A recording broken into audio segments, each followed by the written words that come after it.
idea, though, of having so many seats on a low vote share, what does that mean on a practical level, do you think? I think the problem for Keir Starmer is that his majority is built like a sandcastle.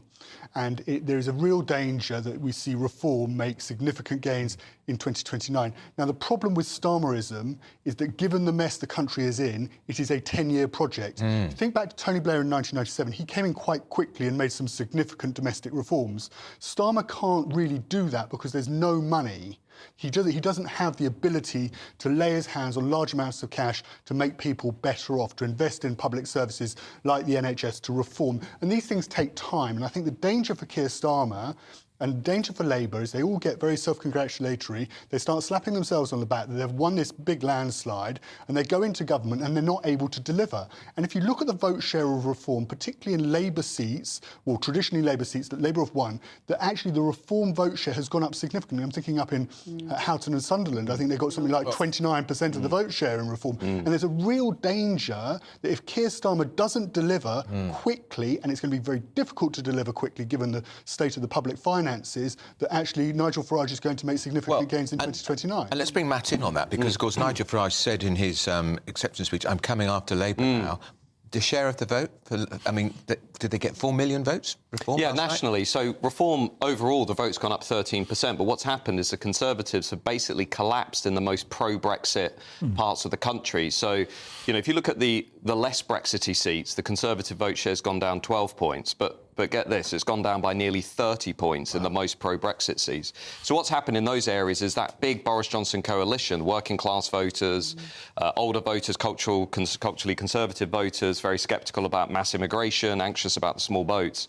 Basically, Reform have stormed through those areas and cost the Conservatives a lot of seats. So if you put the Conservative, the margin of defeat for Conservatives is smaller than the vote for Reform in about 180 seats. So that gives you a sense of the scale of low-level damage that Nigel Farage has done. Even though he's got 4 seats, they might have 5 by the end of today. There's that Basildon and East Thurrock recount, we'll see. But what they've basically done is they've caused all this damage to the Conservatives while also finishing second in a large swathe of Labour seats. So what does that mean for the 24-29 Parliament? Well, I agree with Theo. It means if there's by-elections, Farage is probably going to end up winning quite a few of those. Local elections, well, if he's organised, he's going to end up doing quite well in those too. And I think in some ways Keir Starmer's sort of been constrained a bit by Reform, because even now I think Labour HQ will be thinking, well, hang on a minute, we better be careful on these issues around migration, around the borders. We can't actually ignore what's happening in the heartlands. Is there enough there now for Nigel Farage to talk seriously about a realignment and to talk about seriously about running to be forming the next government in 4 years' time, 5 years' time? Oh, I mean, Nigel Farage's just been given a wonderful hand of cards. It's how he plays them now. He's second in lots of Labour seats. He's a viable alternative to the Conservatives. He's got money flowing in. He's got a presence in the House of Commons. He's got the US election in the autumn.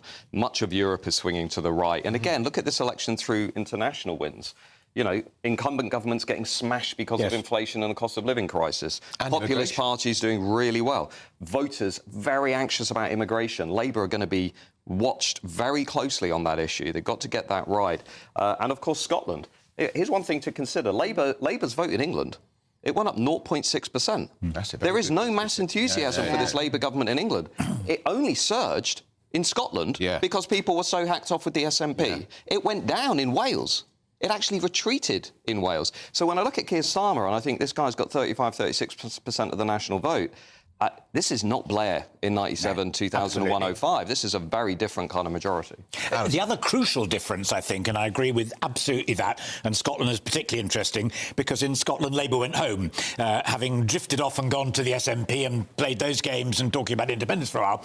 But the other crucial difference that struck me sitting at home last night watching GB News do so brilliantly across the piece, and I hope you've brought a sleeping bag with you. You've been on television everywhere all night long, was that actually Starmer hasn't got a project.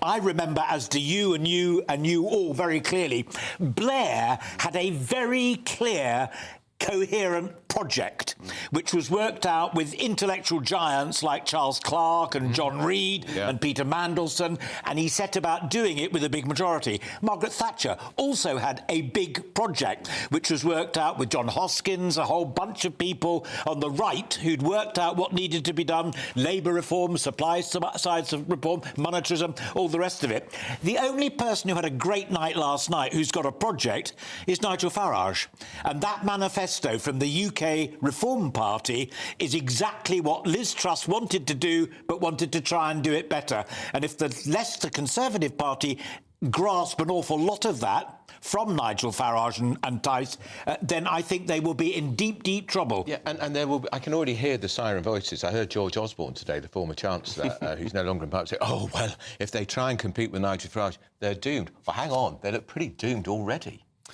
There's a very, very difficult discussion the Conservative Party has got to have with itself around this. It's got to look at where is the vote that it has lost that we need to start appealing to people to come and trust us again. And I think one of the challenges has been in the last few years, this has been talked about over the last couple of years, is people look at the Conservative Party, and I think generally one of the things they want to see from a Conservative Party is conservative economics. I think a large part of the UK personally is more socially liberal than we sometimes think, but economically, we have not delivered conservative economic policies. Liz did try to do that. The way it went through clearly didn't work at the time.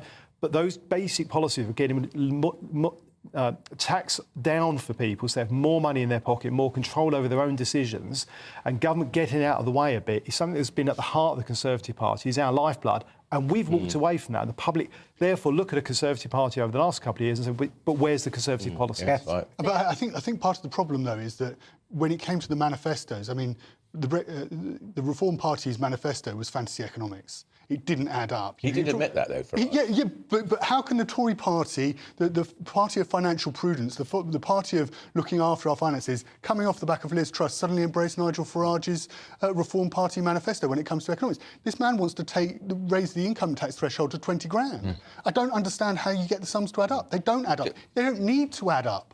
And that's the problem with Nigel Farage, is that the Conservative Party keep on looking and thinking, oh, I wish we had Nigel Farage. Oh, wouldn't it be great if we had Nigel Farage? The man, when it comes to his policies, when it comes to his manifesto, it's fantasy. Well, hang on, his policy on thresholds is exactly what David Cameron and George Osborne's... But they couldn't do it because the sums don't add up. And they made it work. And they had to stop when it got to 12.5 grand when it came to the income tax threshold. They had to freeze the income tax threshold for 40p at £50,000 because they couldn't get the sums to add up. Just briefly on this, just because it's an important point. But there's a lot of other things in the manifesto. The reason Farage is connected is not the economics. We know he's connected because of the culture. Yes. What he's saying is, I agree with that. we can't sustain net migration at 700,000. And he's right. He's saying we've got to control the borders and we've got to get the woke ideology outside of schools. But just on the George Osborne point, because this is what we're going to see in the next few days, George Osborne, David Cameron, William Hague and others who are all going to be saying the same thing, Rory Stewart, well, we need to go back to the Liberal centre. What they all think is we're still living in 2010 to 2015. We're not. What's happened is the Conservative coalition over the last 8 years after Brexit has become much more culturally conservative. So the George Osborne view of conservatism is about 10 to 15% of the coalition. The much bigger part of that Conservative electorate, because they inherited the Brexit voters, because they inherited the UKIP voters, because they inherited the Brexit Party voters, is actually not where George Osborne and Rory Stewart think the Conservative Party is. So whoever takes over from Rishi Sunak has got to engage fully and frankly with pro-Brexit, anti-immigration, cultural conservatives, up and down, non-London England. Because if they don't, this party's not just on life support, this party will be heading to the morgue. Yes.